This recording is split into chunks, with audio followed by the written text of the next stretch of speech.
폐 건강을 위해서는 금연하고 맑은 공기를 마시는 것이 가장 좋습니다. 이걸 알아도 실제 하기는 쉽지 않죠.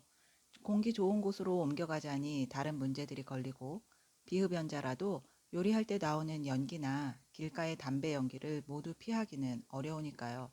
저도 여러분과 마찬가지입니다. 이런 우리에게 좋은 소식이 있습니다. 오염된 환경에서 살고 흡연을 하더라도 이 음식들을 먹으면 폐 기능을 보호하고 각종 폐 질환을 예방할 수 있다고 합니다.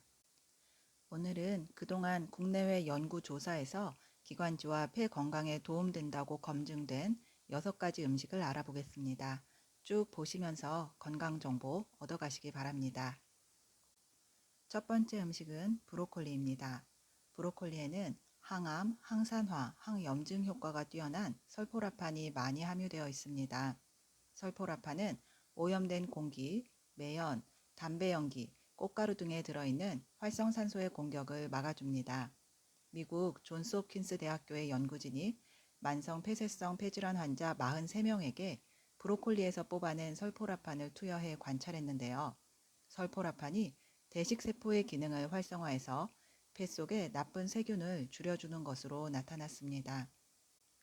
설포라판의 효능을 모두 얻으려면 조리 방법이 중요합니다. 설포라판이 형성되려면 미로시나제라는 효소가 꼭 필요한데 열 처리 과정에서 미로시나제가 손실될 수 있기 때문입니다. 미국 일리노이 대학교 연구팀이 실험한 결과 브로콜리를 찜통에 1분에서 3분간 쪘을 때 미로시나제의 파괴율이 가장 적어서 설포라판의 흡수율이 제일 높았습니다. 반면에 끓는 물에 데치거나 전자레인지에 익히면 1분도 안 되어 미로시나제가 거의 파괴되었습니다.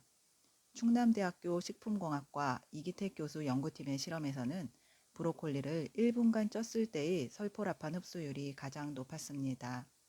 두 연구를 종합해서 브로콜리를 드실 때는 기모른 찜기에 1분가량 쪄서 드시는 것이 좋겠습니다. 만약에 좀 더 오래 조리를 해서 영양소 파괴가 염려되실 때는 고추냉이나 겨자, 생무, 생양배추 등과 함께 드시기 바랍니다. 익히지 않은 십자화과 채소는 미로시나제를 함유하고 있어서 이런 채소를 브로콜리와 함께 먹으면 설포라판 형성을 도와줍니다. 브로콜리에 초고추장 대신 겨자 드레싱을 곁들이시면 브로콜리의 효능을 온전히 섭취하실 수 있습니다. 두 번째 음식은 무입니다. 무는 기관지와 폐 건강에 좋은 음식으로 유명하죠. 기침이 심할 때 민간요법으로 무즙을 권하기도 하고요. 실제 저도 아이가 어릴 때 환절기마다 무꿀즙을 만들어 먹이며 기관지 건강을 지켜주었습니다. 신기하게도 무꿀즙을 먹으면 아이의 기침이 잠잠해졌었어요. 무의 이런 효능은 흰색 식품에 많이 들어있는 안토크산틴 덕분입니다. 안토크산틴은 기관지와 폐 점막을 보호하고 세균과 바이러스에 대한 저항력을 키워줍니다. 또한 체내의 산화작용을 억제하고 유해물질을 밖으로 내보내줍니다. 무 말고도 배, 도라지, 더덕, 대파 뿌리, 콩나물 등도 흰색 식품으로 폐와 기관지에 좋습니다. 무의 매운맛을 내는 시니그린이라는 성분도 기관지 점막을 강화하고 가래를 묽게 해 기침을 줄여줍니다. 무에는 비타민C도 풍부해서 전체적인 면역력을 올리는 데도 도움을 주지요. 무가 겨울철의 보약이라고 불리는 이유가 있었네요. 이런 영양소들은 무의 껍질에 많으므로 요리할 때는 껍질을 함께 사용하시는 것이 좋습니다. 세 번째 음식은 토마토입니다. 토마토에는 폐질환 예방에 도움을 주는 라이코펜이 풍부합니다. 항산화, 항염증 효과가 뛰어난 라이코펜은 흡연자의 폐질환 위험을 줄여줍니다.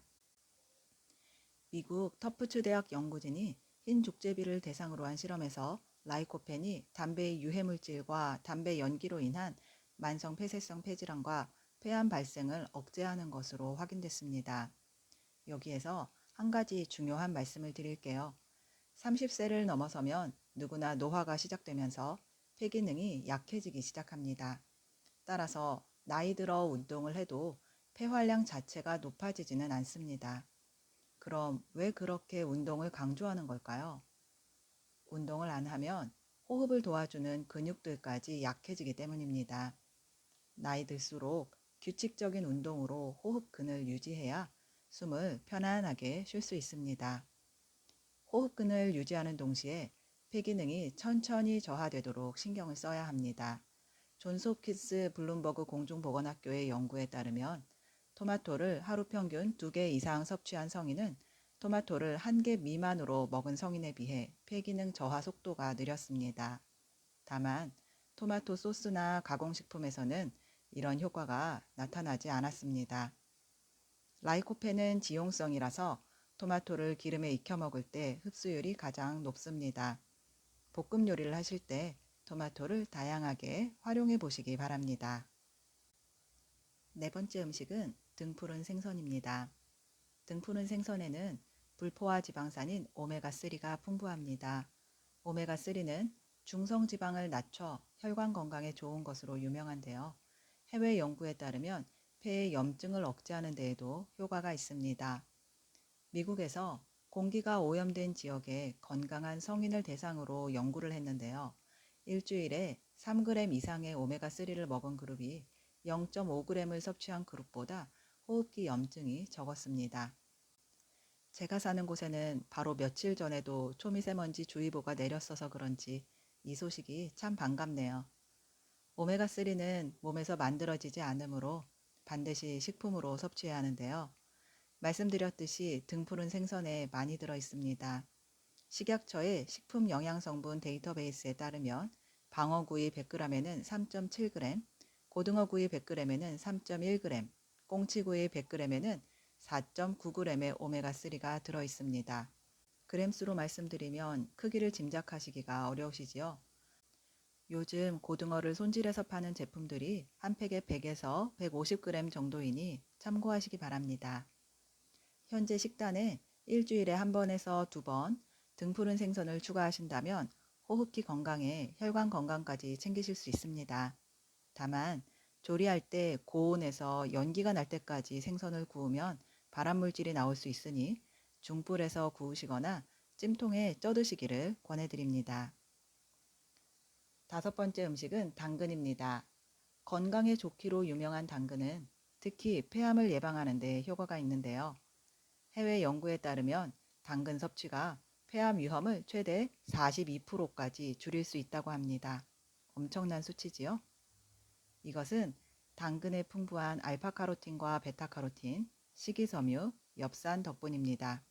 알파카로틴과 베타카로틴은 종양 발생을 억제하고 폐암세포의 성장을 줄여줍니다. 식이섬유는 체내 노폐물 배출을 도와 암을 예방해주고 엽산은 폐암 치료에 유용할 수 있다는 연구 결과가 있습니다. 이렇게 폐 건강을 지켜주는 당근의 흡수율을 높이려면 익혀서 드시는 게 좋습니다.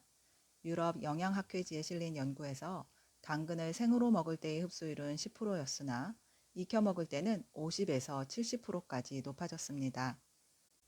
특히 베타카로틴은 지용성이므로 기름에 조리하면 흡수율이 더 높아집니다. 다만 베타카로틴을 보충제 형태로 섭취하면 흡연자에게서 폐암 발생률이 높아진다는 연구 결과가 있습니다. 그러니 따로 영양제를 드시기보다는 반찬에 당근을 추가하는 형식으로 꾸준히 섭취하시기를 권해드립니다. 마지막 여섯 번째 음식은 사과입니다. 사과는 좋은 음식 리스트에서 빠지지를 않네요. 아시다시피 사과에는 각종 항산화, 항염증 물질이 풍부한데요. 그 중에서도 케르세틴이라는 물질이 폐암 발생을 억제하는 것으로 해외 여러 연구에서 확인됐습니다. 실제 15세 이상 남녀 1만 명을 대상으로 한 핀란드 연구에서 사과 섭취가 폐암 발생률과 반비례 관계를 보였고 성인 1,600명을 대상으로 한 호주 연구에서는 사과와 배 섭취가 천식 위험과 기관지 과민증을 줄여준다는 결론을 얻었습니다. 그렇다면 사과를 얼마나 먹어야 할까요? 45세에서 59세의 2,500여 명을 대상으로 한 영국 연구를 보면 일주일에 5개 이상의 사과를 먹는 사람들이 그렇지 않은 사람들보다 폐 기능이 좋았다고 합니다. 하루에 사과 한 알이면 의사가 필요 없다는 말에 믿음이 더해지네요. 사과의 항산화 성분은 대부분 껍질에 들어 있습니다. 품종에 따라 다르긴 하지만 사과 껍질에는 항산화 성분이 과육보다 2배에서 6배나 많습니다. 특히 폐 건강을 지켜주는 퀘르세틴은 껍질에서만 발견되니 사과의 효능을 모두 얻으려면 사과를 깨끗이 씻어서 껍질째 드시기를 권해드립니다. 껍질째 먹자니 농약 걱정이 되시거나 사과의 또 다른 효능이 궁금하신 분은 이전 영상을 참고해 주세요. 이 음식들을 꾸준히 챙겨 드시면 여러분의 기관지와 폐는 점점 건강해질 것입니다. 그동안 다소 멀리했던 음식이 있다면 주기적으로 식탁에 올려주세요. 건강은 잃기 전에 지켜야 하니까요.